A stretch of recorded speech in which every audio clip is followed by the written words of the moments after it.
Ligi kuu NBC Tanzania bara inaendelea kupamba moto na kuchanja mbuga kwa mafahari wawili kubishana pale juu kwenye msimamo. Anapotoka Simba anaingia Yanga, anapotoka Yanga anaingia Simba. Huo ndio umekuwa mchezo wa pale top 4.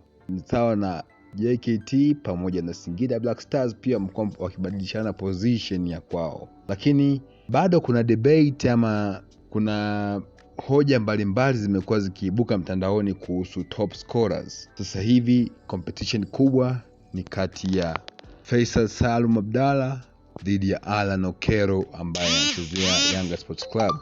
Na moja kati ya vitu ambavyo vilipelekea mjadala kabla ya mjadala wa watu wawili ilikuwa ni mjadala kati ya Clatous Chama dhidi ya Alan Okello Starboy. Lakini sasa hivi mjadala mkubwa umekuwa ni kati ya Faisal Salum dhidi ya Alan Okello. Na kwa debate hiyo sasa nimeamua nikuletee wewe orodha ya top goal scorers wa NBC Premier League kuanzia namba 11 mpaka wa juu kabisa. Tukianza na namba 11 yuko Selemani Idi Nado kutoka Azam FC ambaye huyu ni mzawa wa Tanzania. Namba 10 yupo Salehe Karabaka wa JKT Tanzania na huyu pia ni mzawa wa Tanzania hapa.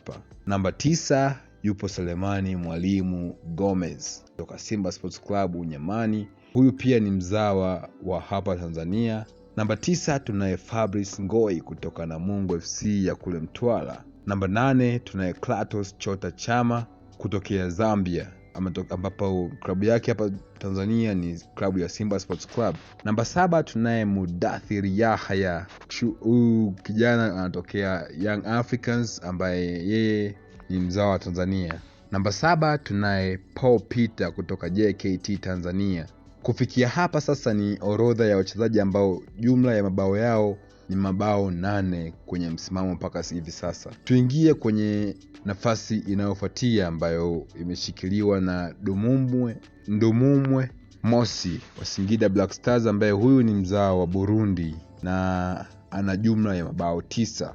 Anayefuatiwa ni Prince Mpumelelo Dube ambaye yuko pale Young Africans na huyu kwa nafasi yake ni striker ama forward ambaye pia ana jumla ya mabao 9 kwenye msimamo. Anayefuatiwa ni Starboy Alan Okello ambaye huyu anashika namba 2 na kwenye msimamo ana mabao 11 ambapo yuko nyuma kwa mabao tofauti ya mabao 3 dhidi ya Faisal Salum wa Azam FC ambaye yeye ndo ashika namba 1 na ana jumla ya mabao 14. Unaweza kaona gepu kati ya Alan Okello na Faisal Salum inaonekana kama si kubwa sana kwa macho ya kawaida, lakini kwenye macho ya mchezo hii difference ya magoli 3 ni difference kubwa sana ambayo endapo mchezaji mmoja akakosa kufunga kwenye mechi moja itakuja kuwa ni ngumu na itakuja kumgharimu mchezaji anayefuatia ama mchezaji aliyepo juu, itamgharimu yoyote katika listi hii hapa. Kwa hivyo niambie nawe pia una maoni gani? Je, unahisi nani ambaye atakuja kuchukua kiatu cha